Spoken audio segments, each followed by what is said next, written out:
لا حول ولا قوة إلا بالله العلي العظيم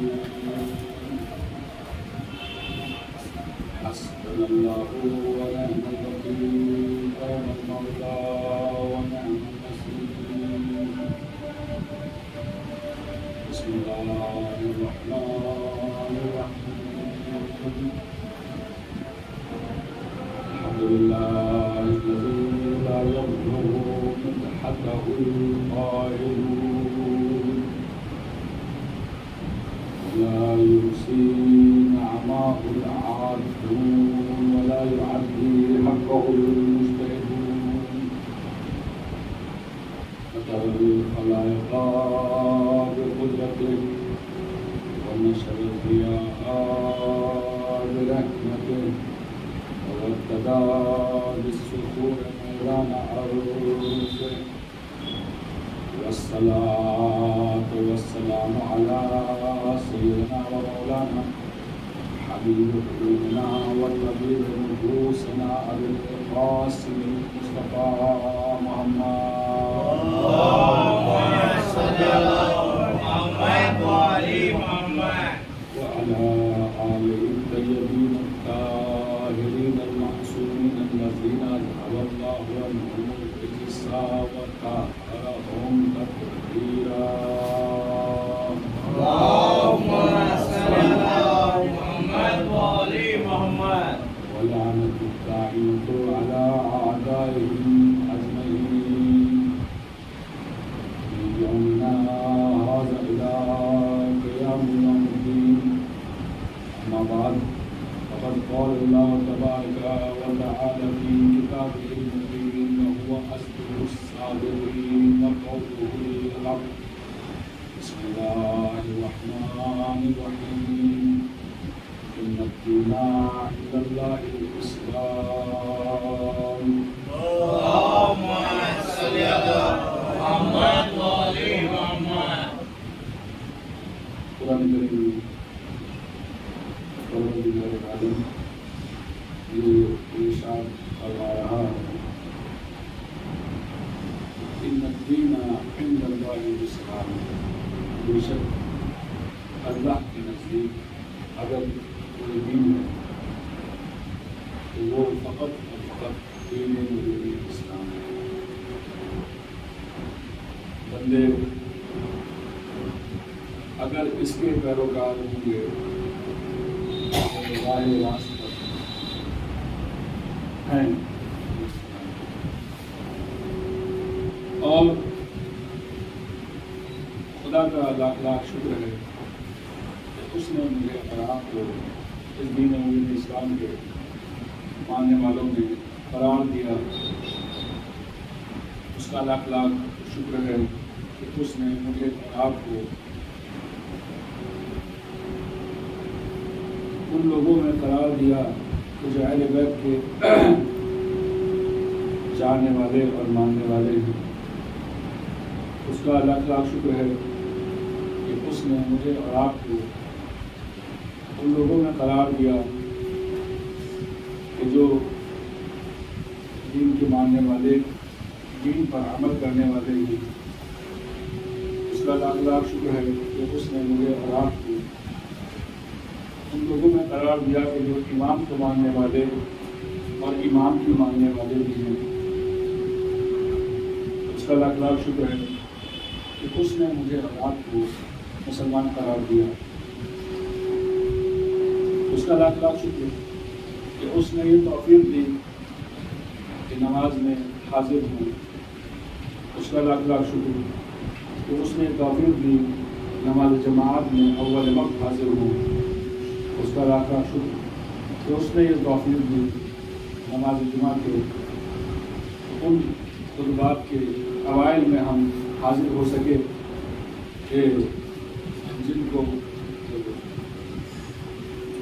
پروردگار عالم نے 2 رکعت کے مساوی قرار دیا. پروردگار کا لاکھ لاکھ احسان ہے کہ اس نے ہمیں ان لوگوں میں قرار نہیں دیا جو نمازوں سے دور ہیں. ان لوگوں میں قرار نہیں دیا کہ جو نماز پڑھنا ہی نہیں چاہتے. پروردگار کا لاکھ لاکھ شکر ہے، اس نے ہمیں ایسے والدین دیے کہ جو ہمارے اوپر سختی کر سکیں کہ ہم نماز کی طرف حاضر ہوں۔ پروردگار کا لاکھ لاکھ شکر ہے، اس نے ایسا معاشرہ دیا کہ جو نماز خوان ہے۔ پروردگار کا لاکھ لاکھ شکر ہے کہ اس نے ہمیں وہ تمام تر استطاعت دی کہ جو نماز میں حاضر ہونے کے لیے لازم و ضروری ہے۔ پروردگار کا لاکھ لاکھ شکر ہے کہ اس نے ہمیں ان مسائل میں نہیں پھنسا کے رکھا کہ جن کی وجہ سے لوگ نماز میں حاضر نہیں ہو پاتے۔ پروردگار کا لاکھ لاکھ شکر ہے کہ اس نے ہمیں یہ توفیق دی کہ ہم نماز میں آنے کے خواہش مند بھی ہوئے اور اس کے بعد اس خواہش کو پہنچ بھی سکے۔ ورنہ بہت سے لوگ ہیں جو ہمیشہ چاہتے ہیں نماز میں حاضر ہوں لیکن نہیں پہنچ پاتے۔ بہت سے لوگ ہیں کہ جو اپنی مشکلات و پریشانیوں بیماریوں کی وجہ سے نماز میں حاضر نہیں ہو پاتے۔ کسی کا کہیں کوئی کام اٹک آتا ہے اور کسی کی یہ کہیں کوئی اور مشکل کھڑی ہو جاتی ہے۔ ان سب سے بچانے والا پروردگار عالم وہ ذات جو ارحم الراحمین ہے، وہ ذات جو اکرم الاکرمین ہے، وہ ذات جو مالک قوم و مقام۔ ہم بارگاہ رب العزت میں اس رب العالمین کا شکریہ ادا کرتے ہیں کہ پروردگارہ، حقیقت یہ ہے کہ ایک ایک سانس پہ تیرا شکر ادا کرنا چاہیے، لیکن کیا کریں، ہماری اتنی ہمت نہیں ہے۔ ہفتے کی مناسبات سے بات کریں تو آج 25 رجب روز شہادت حضرت امام موسیٰ کاظم علیہ السلام۔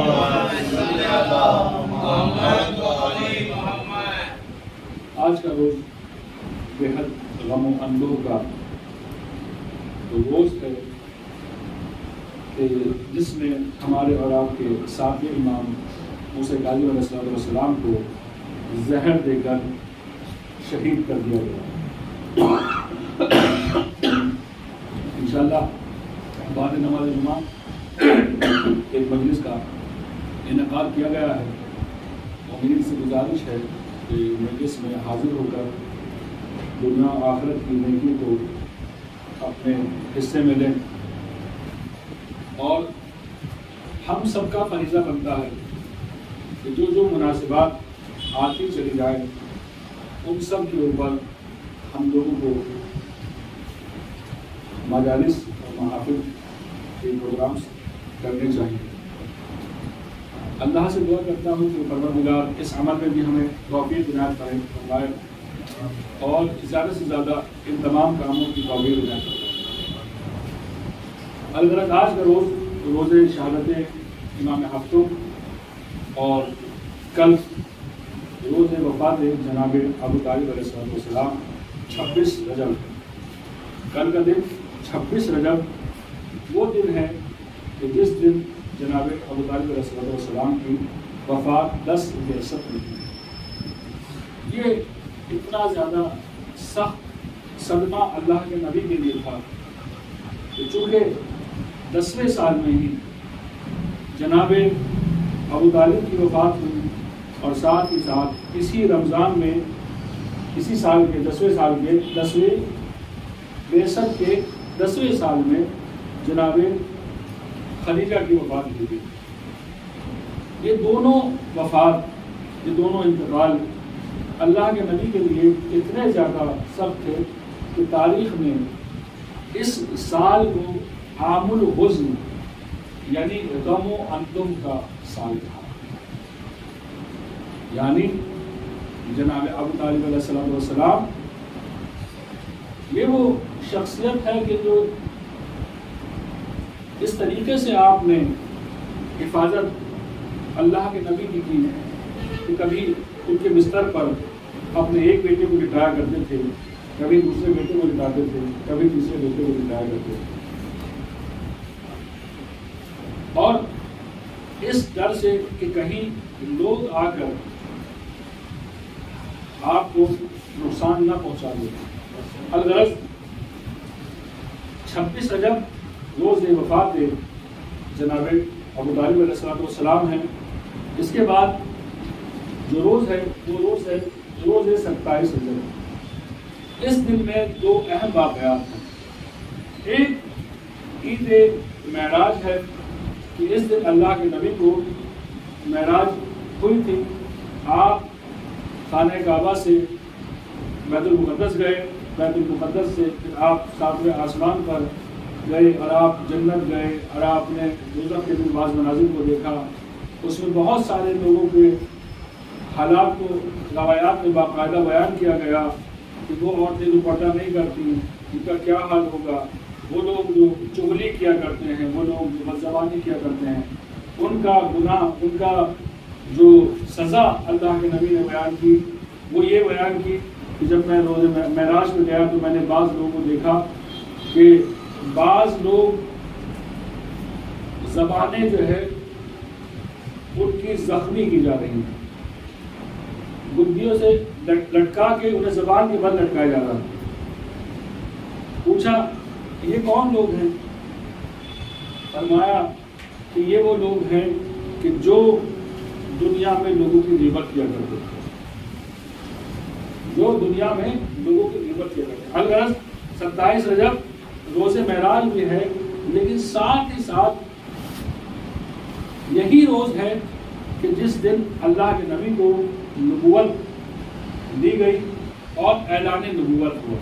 اسی لیے اس دن کو عید مبعث کہا جاتا ہے. ہمارے یہاں ہندوستان میں 27 رجب بعنوان معراج منائی جاتی ہے, بعنوان مبعث کم منائی جاتی ہے. مبعث کیا؟ وہ دن کہ جس دن اللہ کے نبی نے اعلان نبوت کیا.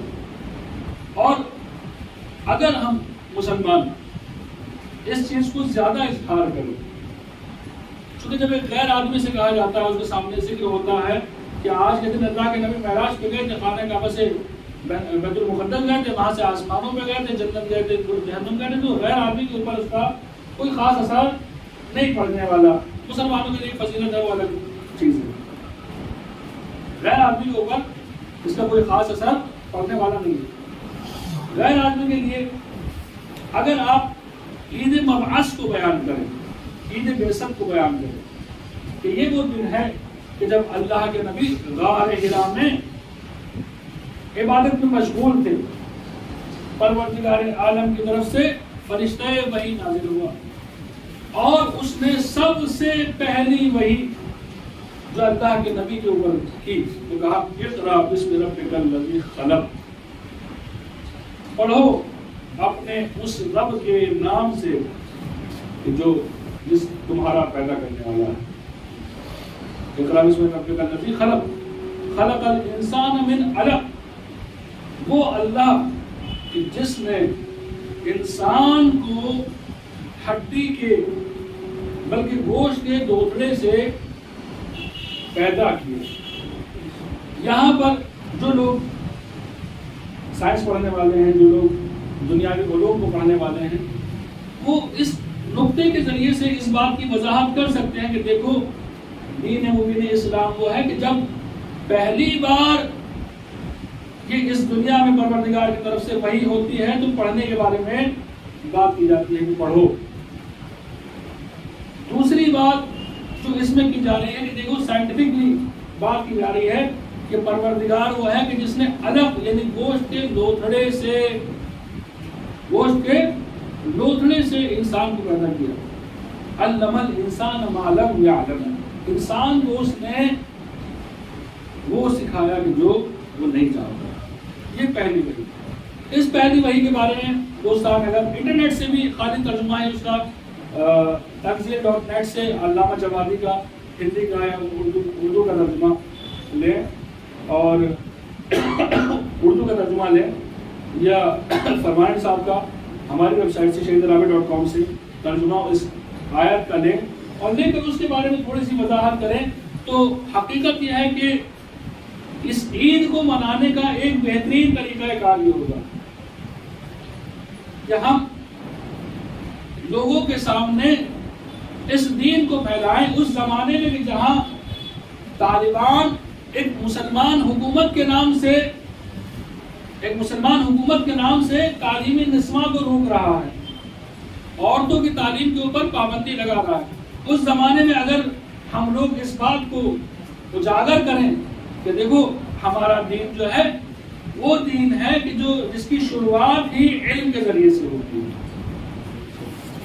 تو یہ ایک بہترین ہدیہ تہنیت اللہ کے نبی کی خدمت میں ہوگا اور میرے اور آپ کے لیے ایک ثواب کا ذریعہ ہوگا۔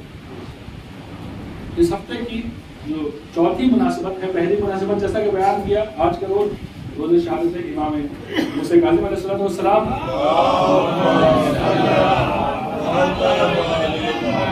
دوسری مناسبت کل کا روز 26 رجب روز وفات جناب ابو طالب علیہ السلام، اور تیسری مناسبت عید مسعود اور عید معراج جو کہ اتوار کے دن ہوگی 27 رجب میں، ساتھ ہی 28 رجب اس ہفتے کی چوتھی مناسبت ہے کہ جس میں امام مظلوم کربلا مدینے سے اپنے گھر کو چھوڑ کر نکلے،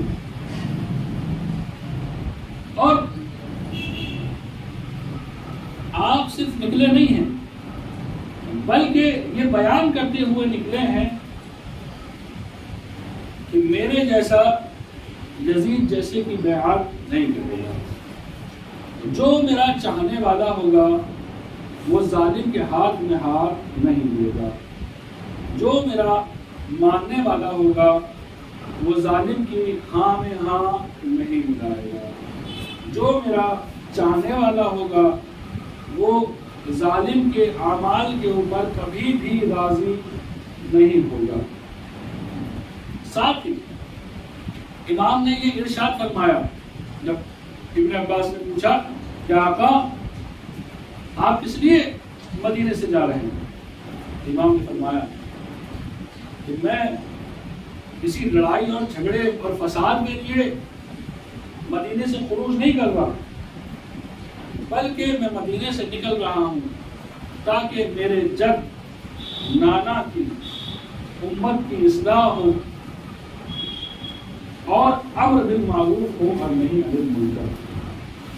امام کے اپنے گھر کو چھوڑنے کا جو سب سے اہم موٹیو جو تھا، جو مقصد جو تھا، ایم جو تھا امام کا، وہ امر بالمعروف اور نہی عن المنکر۔ حقیقت ہے اگر مجھ میں اور آپ میں امر بالمعروف اور نہی عن المنکر موجود نہیں ہے تو ہمیں غور و فکر کرنا چاہیے کہ ہم کتنے امام کے چاہنے والے۔ اکثر یہ ہوا کرتا ہے کہ لوگ دوسروں کے لیے بڑے آرام سے امر بالمعروف بھی کرتے ہیں، نہیں عن المنکر بھی کیا کرتے ہیں، غیروں کے لیے سب کچھ لوگوں کو یاد ہوتا ہے۔ عزیزان محترم، ضروری یہ ہے کہ ہم غیروں کے لیے نہیں، سب سے پہلے جب نصیحت کریں تو اپنے نفس کو کریں۔ سب سے پہلے جب نصیحت کریں تو اپنے نفس کو کریں۔ ابھی کسی نے مجھ سے بات بیان کی کہ امام خمینی رحمۃ اللہ علیہ کے پاس جنرل ضیاء الحق آئے اور انہوں نے کہا کہ میں پاکستان میں اسلام کو، دین مبین اسلام کو نافذ کرنا چاہتا ہوں۔ آپ نے پوچھا کہ اچھا یہ کتنا رقبہ ہے پاکستان کا؟ تو انہوں نے بتایا کہ اتنا بڑا رقبہ ہے، 26,000 اسکوائر کیسے کر کے انہوں نے پورا رقبہ بتایا۔ امام نے پوچھا آپ کا قد کتنا ہے؟ کہنے لگے 6 فٹ تقریباً، کہا 6 فٹ۔ تو امام خمینی نے کہا کہ پہلے آپ اپنے اس 6 فٹ کے رقبے میں اسلام کو لے آئیے، عمل میں لے آئیے، اس کے بعد آپ اس 26,000 کلومیٹر پر کلومیٹر کو آپ اسلام پھیلائیں۔ پہلے انسان کا فریضہ یہ ہے کہ خود اپنے نفس کو، آپ دیکھیے ائمہ معصومین تو بہت بڑی بات ہے، جتنے علماء ہیں، جتنے مراجع کرام ہیں، ان کی زندگی کو دیکھیے آپ کہ کوئی حصہ ان کی زندگی کا ایسا نہیں گزرتا کہ جس سے وہ اسلام سے باہر، ہر عمل ان کا اسلام کے دائرے میں ہوتا ہے، ان کی زندگی کا ایک ایک لمحہ اسلام کے دائرے میں ہوتا ہے۔ تبھی تو فتویٰ بھی دے سکتے ہیں کہ بھئی آپ نماز اس ٹائم پڑھا کریں، آپ اس ٹائم پڑھا کریں، اس ٹائم پڑھو گے تو یہ ثواب ہے، اس ٹائم پڑھو گے تو یہ ثواب ہے۔ اب اگر کہیں خدا نخواستہ ایسا کوئی آدمی جو ان سب پر عمل نہ کرتا ہو اور آپ کو معلوم بھی ہو جائے اور وہ آ کے آپ سے یہ فتویٰ بیان کرنے لگے تو آپ اس سے کیا کہیے گا، یا لوگوں سے بھی کیا امید کیجیے گا کہ اس کے بیان کرنے کے بعد میں کیا عمل ہوگا۔ پروردگار عالم سے دست بدعا ہوں، پروردگار ہمارے اس قلیل سے عمل قبول فرمائے، گناہ کبیرہ و صغیرہ معاف فرمائے۔ بسم اللہ الرحمن الرحیم، قل هو اللہ احد اللہ الصمد لم یلد ولم یولد ولم یکن له کفوا احد۔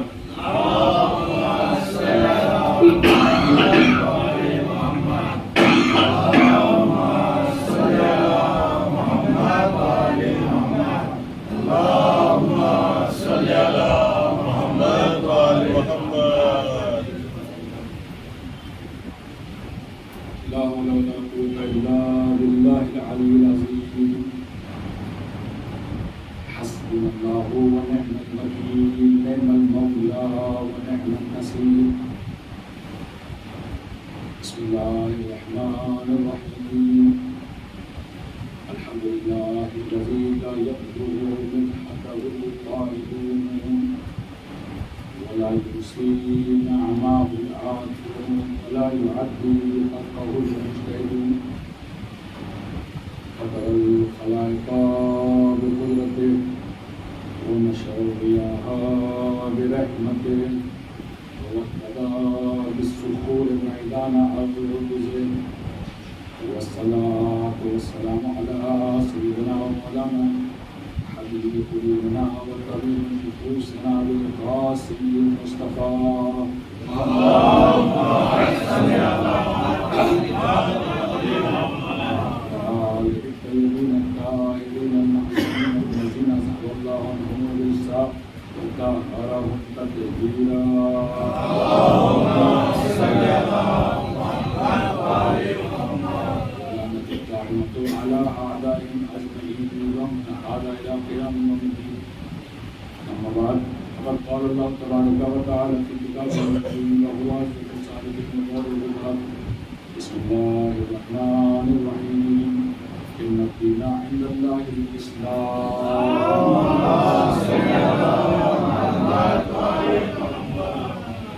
اللہ رب العزت اپنی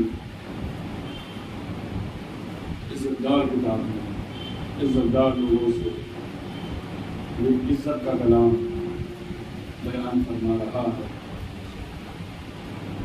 کہ اللہ کے نزدیک اگر کوئی دین ہے تو وہ دین فقط و فقط دین و دین اسلام۔ دین و دین اسلام ہم پر لازم و واجب کرتا ہے کہ ہم اپنے حالات میں غور کریں، مومنین کے حالات میں غور کریں، مومنین کے حالات کو جانیں اور پہچانیں۔ اس وقت جیسا کہ آپ جانتے ہیں تقریباً 1 سال ہو گیا روس اور یوکرین کی لڑائی کو، اور دنیا بہت ہی زیادہ روزانہ تقریباً روزانہ ان کے مدعوں کو مختلف باتوں کے ذریعے سے اظہار کرتی ہے، ذکر کرتی ہے یوکرین کی مظلومیت کا، ذکر کرتی ہے روس کے گویا کے ظلم کا اور وہاں ہونے والی جنگ کا، لڑائی کا۔ اسی بیچ میں سالوں سے یمن کے اوپر لڑائی جاری ہے جس کو تقریباً 8 سے 9 سال ہو گئے، لیکن جلدی سے کوئی ان کا نام لیوا نہیں۔ ادھر آل خلیفہ بحرین میں شیعوں کے اوپر بے انتہا ظلم کر رہا ہے، لیکن کوئی ان کی آہ و فغاں کو سننے والا نہیں۔ خود سعودی عرب میں شیعوں کے اوپر، بلکہ ہر اس شخص کے اوپر کہ جو حکومت کے مخالف ایک لفظ بھی بول دے، ان کے اوپر بے انتہا ظلم ہو رہے ہیں، اور اس کے اوپر ظلم یہ ہے کہ اپنے آپ کو خادم حرمین کہنے کے بعد ظلم۔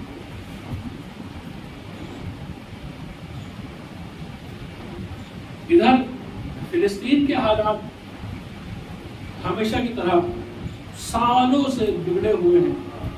زمانوں سے میں کہوں گا کہ آپ گوگل میپ سے یا گوگل کے ذریعے سے، ویب سائٹس کے ذریعے سے، جب 1948 میں اسرائیل بنا تھا اس وقت کا اس کا نقشہ دیکھیے، اور ساتھ میں فلسطین کا نقشہ دیکھیے،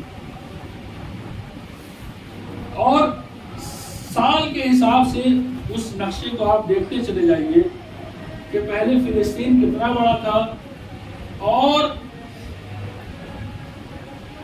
اسرائیل کتنی بڑی جگہ میں بنا ہوا تھا۔ آپ دیکھیں گے کہ جیسے جیسے یہ سالوں کا نمبر بڑھتا چلا گیا، اسرائیل کی جگہ بڑھتی چلی گئی اور فلسطین کی جگہ کم ہوتی گئی، لیکن کوئی ان کا نام لیوا نہیں۔ ہم مسلمانوں کا فریضہ ہے کہ جہاں تک ہو سکے ان کے حق میں آواز اٹھائیں، جہاں تک ہو سکے ان کے لیے حد اقل یہ کہ دعا کریں، اور پروردگار عالم کی بارگاہ میں ان کے لیے دعا بولیں۔ اسی کے ساتھ جیسا کہ عرض کیا، دنیا میں کہیں بھی کچھ ہوتا ہے، ابھی فرانس میں ایک خبر ہم نے پڑھی، لوگ کو اخبار ہمارے آتا ہے، اس میں ہم نے خبر پڑھی کہ فرانس میں چوہوں کا قہر، چوہوں سے ایک پریشانی، ایک بیماری وہاں پھیل رہی ہے، اس کے بارے میں بھی ہندوستان کا اخبار یہاں بیٹھ کر خبر کو دے رہا ہے۔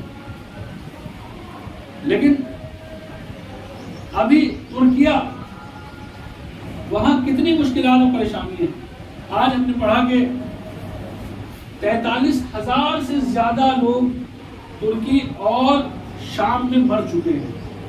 یہ وہ لاشیں ہیں کہ جو باقاعدہ ملبے سے نکالی جا سکی، اور جو ملبے سے نہیں نکالی جا سکی ان کی ابھی کوئی گنتی نہیں ہے، بلکہ وہ گنی جا رہی ہیں۔ اس سب کے باوجود اسلام دشمن چارلی ہیبدو کا نام آپ نے سنا ہوگا، یہ وہ ملعون شخص ہے کہ جس نے اللہ کے رسول کا کارٹون پیش کیا تھا۔ یہ وہ منحوس شخصیت ہے کہ اس وقت میں کہ جہاں ساری دنیا ترکی کے لیے رو رہی ہے، ان کے مرنے والوں کے لیے افسوس کر رہی ہے، یہ ایک کارٹون بنا کر اگلے دن پیش کرتا ہے اور کہتا ہے کہ اچھا ہوا، وہاں پر مثلا اس طریقے سے مفہوم تھا اس کے کارٹون کا کہ وہاں زلزلہ آ گیا تو اچھا ہوا، ورنہ ہمیں وہاں ٹینک بھیجنے پڑتے، یہ ٹینک بھیجنے کی ہمیں ضرورت نہیں پڑی۔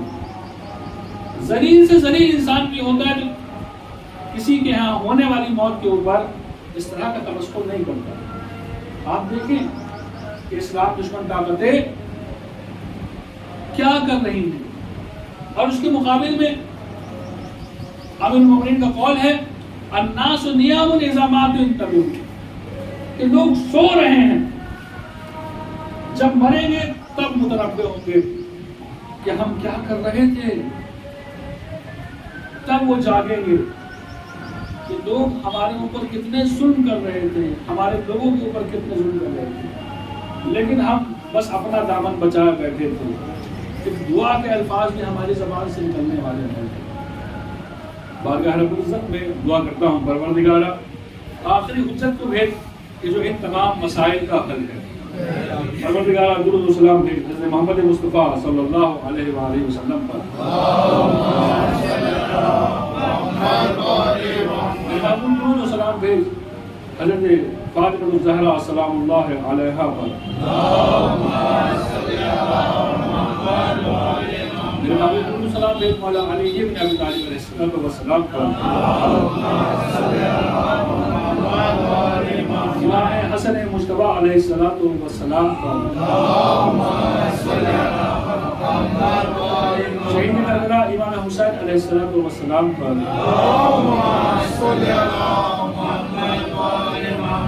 امام زین العابدین علیہ السلام پر. امام محمد باقر علیہ السلام پر.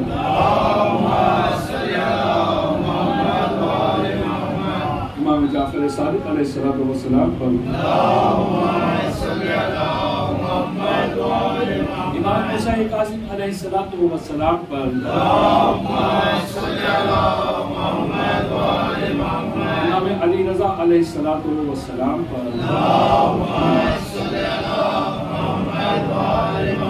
امام محمد التقی علیہ السلام پر. امام علی نقی علیہ السلام پر.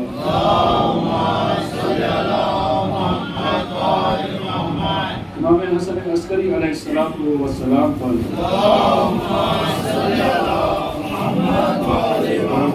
السلام کے حضرت حجت حضرت امام مہدی علیہ السلام پر.